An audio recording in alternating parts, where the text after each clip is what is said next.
Pabor ba kayo sa impeachment kay Bibi Sara Duterte? Hindi, sara kami. Kahit ano nangyari. Ayun. Para makakabawi ang Pilipinas. Totoo na siya ay nagkamali, pabor. Pero pag hindi naman, ang bala na ang pamahalaan ng So para Wala. sa Nung inano siya na MP siya, siyempre may kasalanan siya. Pabor ka ba sa impeachment kay Bibi Sara Duterte? palagay ko hindi. Ma-impeach si BP Sara Duterte. Ay, hindi ko alam pagdating sa mga politika. Okay. Ang ini-impeach, yung may kasalanan, yung walang kasalanan, yun yung ini-impeach. Rodrigo Duterte, kahit matanda na siya. Sulit na kami, sulit. So hindi kayo pabor ng Pamamalakad ng tatay niya, yun ang nilang ipagpapatuloy nila. At saka yun ang suporta namin. Kung ano pinagbabawal ni Duterte nung panahon niya, ganun din yung sinasangayon na namin. Idol namin yun eh.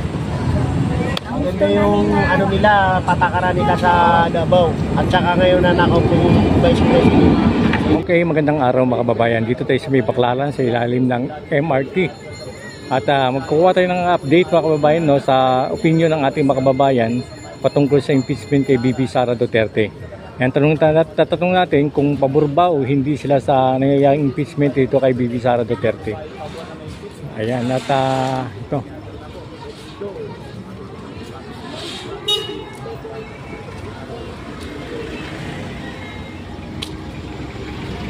Sir, pwede ba mag-kalye survey lang kami? Opinion lang, hindi kami ang opinion.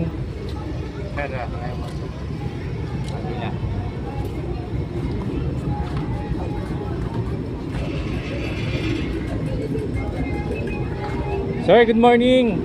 Opinion lang sir, kalye survey kami. Tanong lang kami kung pabor ba kayo sa impeachment kay Bibi Sara Duterte?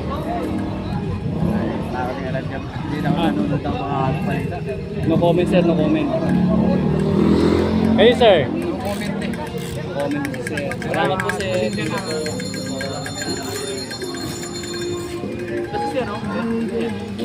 tanong lang po namin opinion niya lang po kung pabor ba kayo sa impeachment kay Bibi Sara Duterte? Hindi, sara kami. Kahit ano nangyari.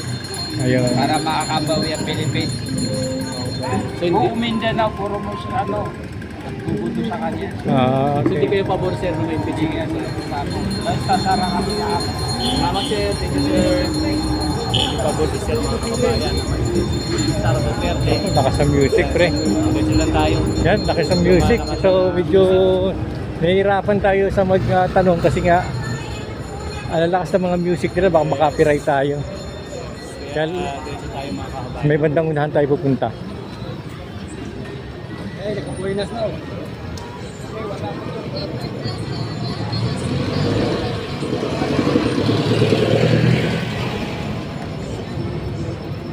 Sir, pwede mag kalye survey lang po kami.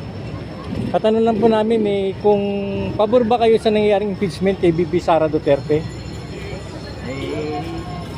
ay ako talagang kung ano talaga, wala tayong magagawa. Kung talagang kaya sa ginanya na ina-imbestiga para sa akin, kung alin ang tama, yun ang gusto ko. Talagang totoo na siya ay nagkamali, pabor. Pero pag hindi naman, ang bala na ang pamahalaan ng So para nasa gitna lang kayo sir. nasa gitna lang po lagi ako. Total naman, kami wala rin magagawa. Kami nakikinig lang, nanonood lang kami ng TV. Sabi ko, ang katotohanan balang araw ang lalabas din yan. Nakasabay ba si sir ngayon sa kaganapan Oo. sa... Ganun lang po. Thank you sir. Salamat Okay. sir. Maraming salamat po. Si ma'am, tanungin din natin si ma'am. Salamat sir. Sige po. Ma'am, magandang araw po. O ka lang makabala sa inyo ma'am. Ma'am, nakakali survey kami kung kayo po ba ay pabor na ma-impeach si BP Sara o hindi kayo pabor. Bakit? Na ano ba? Wala naman kaming problema kahit saan kami masaan. Okay. Sino ba nag-i-impeach sa kanya? Yung sa Senado. Senado? Ah. Kung inano siya na MP siya, siyempre may kasalanan siya. Pag hindi. Pag hindi naman siya may MP. So parang nasa gitna lang din kayo ma'am. Nasa gitna lang din kami kasi wala naman kami pinapapaboran na ano. Opo. Kung saan ang ano, maganda, doon kami. Thank you, ma'am. Salamat po, ma'am. Thank you po sa opinion. Okay. Diretso tayo, mga kababayan. Salamat, sir. Salamat, sir. Sir, idol, magandang araw, sir. Okay lang mapagkalis na sir. Kayo po ba, sir, ay pabor na ma-impeach si VP Sara o hindi kayo pabor? Pabor. Pabor kayo, sir? Sara, ako dito tayo. Hindi kayo pabor, sir, na ma-impeach si VP Sara. Bakit, sir? Bakit, sir? Ano bang ano? Kung may impeach siya, ibig sabihin matanggal siya bilang Vice President. Hindi matatanggal yan. Malakas yan eh. So hindi pabor si sir, mga kababayan. Salamat, sir. Thank you, sir. Thank you, sir. Okay. Diretso tayo, mga kababayan ko. Ito si ma'am, ating kasapin. Ma'am, magandang araw. Huwag lang makabala, ma'am. Kali-survey lang. Thank you. Diretso tayo, mga kababayan. Kali-survey lang po. Ito, kakilala ko to eh. Tingnan natin yung mga walang nagawa. Oy! Kakalya survey. Kalya survey. Ano gusto mo bang tanungin ka namin? Kalya survey, tanong lang namin. Pabor ka ba na may impeach si VP Sara Duterte? Ano? Pabor ka ba sa impeachment kay VP Sara Duterte? Palagay ko hindi. Okay lang. Bakit? Magkano sila? Mag-investigate sila ng maigi. Saka ilabas nila yung totoong ebidensya. Yun lang yun. Ngayon. So hindi pabor si sir, mga kababayan. Okay, salamat, sir. Salamat. Eh, bro. Ito si sir. Ma'am, kali-survey lang, ma'am. Idol, kali-survey lang. Idol, kali-survey lang kami kung ikaw ba ay pabor na ma-impeach si VP Sara o hindi.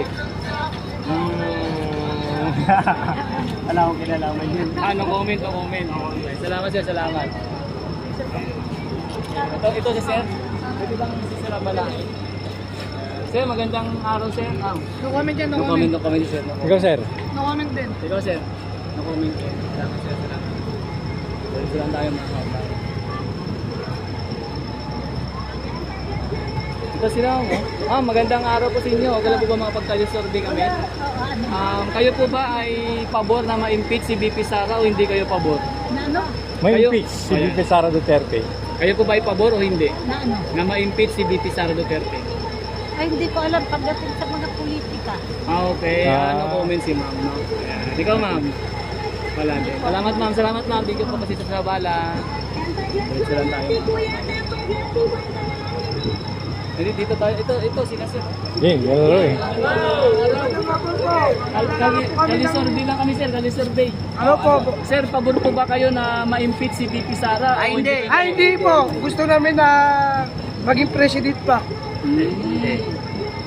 Ayaw namin kasi paglaban namin sa ano yan. Bangsamoro yan. Kaya nakuha namin ng ano, Bangsamoro. Hindi pwede ma-impeach yan. Ikaw, sir. Hindi pwede ma-imbis yan. Ba't may imbis yan? Walang kasalanan.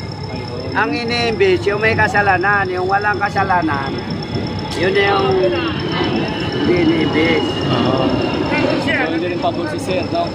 Oo. Ikaw, sir. Basta ano kami, sulat kami ng ano, Rodrigo Duterte kahit matanda na siya.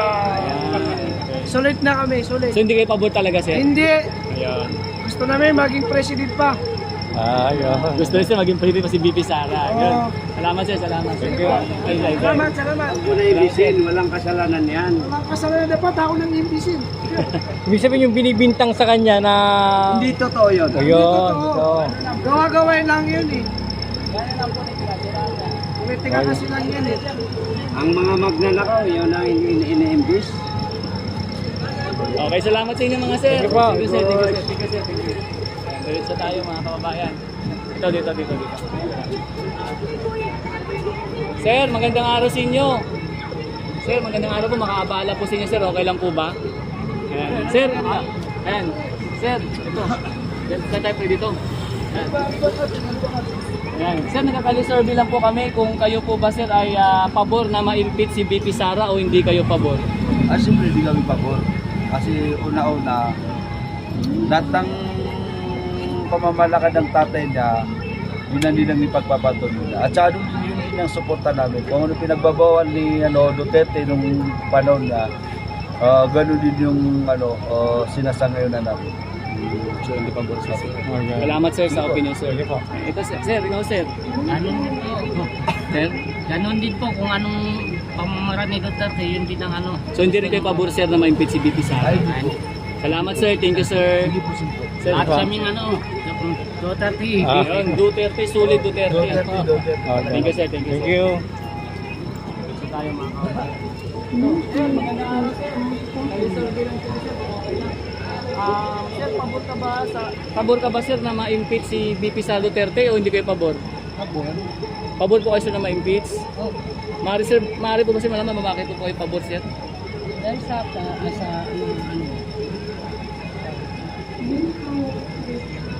ano ba yung issue na? So, Wala naman kwenta kasi sa akin. so pabor si sir na ma-impeach si BP Sara. Pabor na pabor, 100%. Ay, Salamat sir, salamat sir. thank you. Ito po ang paklaran no, sa nagiging po ng simbahan. Kaya diretso lang po natin yung ating kalisurvey dito sa ating mga kababayan. No? Oop! Hala! Nalulaglag. Sorry. Nanghalay na ako sa aking cellphone. Ito si sir. Kasi sir, aking malayan. Sir, magandang araw. Makikiabala lang kami sir kung okay lang. Kalisurvey lang kami sir kung kayo po ba ay pabor na ma-impeach si BP Sara o hindi kayo pabor. Ay, Maaari ba sir malaman sir bakit hindi kayo pabor sir? Basta hindi kayo pabor. Okay. No comment. Sige, Ayaw. salamat sir. Thank you. Sige po. Basta hindi pabor si sir mga kababayan. Na ma-impeach si BP Sara. So diretso tayo mga kababayan. Ito, sila sir. Oo. Sa music naman yan. Lakas ng sounds, no? Basta talaga mga Wala. kababayan. Basta talaga, mamaya na boy. Mamaya na. Mga kababayan. Ito sila, mamaya sir. Magkano lang? Ay, yung sounds lang, no? Oo. Sa Sounds lang. music.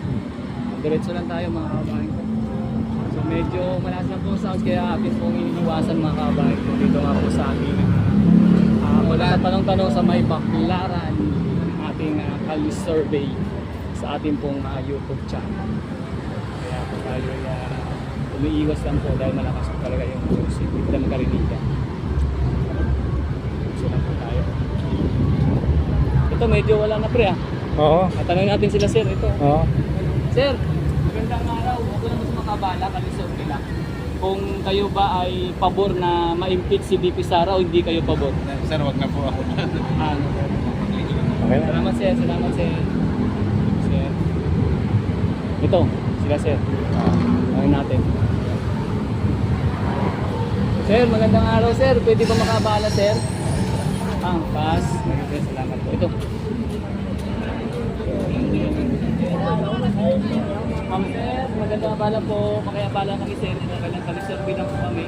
Kung kayo po ba sir ay pabor na ma-impeach si BP Sara o hindi kayo pabor? Ay, hindi kami pabor. Hindi kami pabor kasi idol namin yan eh.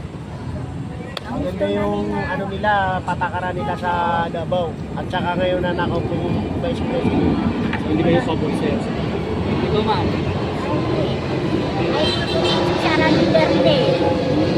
Yan ang idol namin sa Mindanao. Yan ang presidente Ah. namin. Presidente Halimbawa namin. patuloy yung eleksyon. Oo. Yun. Bubuto namin siya. Ay sa Mindanao na ano ko sa mga kamag-anak ko nabutuan ni Sara Duterte. Nakita naman natin yung ginawa ng tatay niya, di ba? Oo. Ganyan niya lahat ng dito susunod sa gobyerno, nakasunod. Itong tanaw ng itong Marcos, wala nangyari sa Pilipinas. Nabaon tayo sa utang. So yan. So hindi sila pabor mga kababayan na ma-impeach si BP Sara. Salamat sa inyo ma'am sir. Thank you po. Thank you po. Salamat po. Sila tayo mga kababayan. Ayan. Yan, diretso tayo mga kababayan ko sa ating Kalis Survey. Ito, tanong natin ito. Ito pre. Sir, opinion lang sir, kalye survey kami. Pabor ba kayo sir na ma-impeach si BP Sara Duterte? Ay, hindi. wala naman talaga siyang kasalanan eh. Di ba nilabas na nga sa COA, na-clear yung ano niya. Yung sinasabi nilang yung Confidential fund yung... confidential fund. Na-audit naman ng COA nung ayos yun eh. Kaya dapat hindi na ano, tapusin na yung impeachment niya. Tsaka kailangan talaga 16 votes. Eh malamang di naman nila makukuha yun. Ayun, mananay pa rin si Sara. So hindi pa po si Sir na may impeach si VP Sara. Oo. Hindi talaga may impeach yun. Kaya tigilan na nila yun. Impeachment. Oo. Teka, pre, may question. Salamat sir, thank you sir, thank you sir. Salamat sir. So hindi si Sir naniniwala sa mga ano kay VP Sara. Salamat sir. Yung mga bintang sa kanila, sa kanya. Mga bintang, wala naman talagang ano eh. Wala naman silang malakas na pro-web eh. Kumbaga parang katarong isip lang nila yung ano lang nila yung gawa-gawa lang eh. Antayin na lang nila yung ano, 2028. Yung doon Duterte na talaga. Talagang ano, eleksyon sa eleksyon. Oo. Kung ayaw nilang talunin si Duterte sa 2020, antayin na lang nila yung eleksyon. Oo. Duterte pa rin kami. Salamat sir, thank you sir. Thank you, thank you. Sige sir. Diretso tayo mga kabayan. Sabi nga ni Sir, antayin na nila ang 2028 Oo. at Duterte pa rin sir. Ayan, dito isa may ilalim pa rin ng LRT ng Baclaran. Sir, magandang araw sir. Okay lang makabala sir. Kung ano ni Sir, pabor po ba kayo sir o hindi po yung pabor na ma-impeach si VP Sara Duterte? Parang hindi kasi ako nanonood ng ano nila, yung ginagawa nila ngayon. Pero para sa akin kasi, para sa akin hindi. Nung dati kasi, maganda yung sistema, tapos may meron tayong mga bagay na pagbabago sa ekonomiya natin.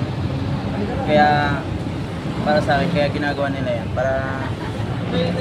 para hindi na yung dating kalakaran. Gusto nila yung ngayon na bulok, tapos parang wala na yung dating disiplina sa sa buhay natin. Kaya yun yung iniiwasan nila na bumalik dahil mawawala yung mga income nila, yung mga kinukurakot nila, mga ganun.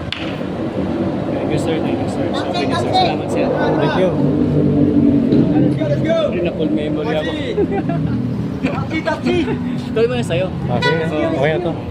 Okay mga kababayan, ganito lang muna natin ang ating Kalye Survey. Ganito lang muna. Tatabangan nyo sa sunod ng mga araw ulit ang ating Kalye Survey dito sa may saan lugar tayo magkakandak ng ating Kalye Survey. Abangan nyo ito mga kababayan. Okay, bye-bye po.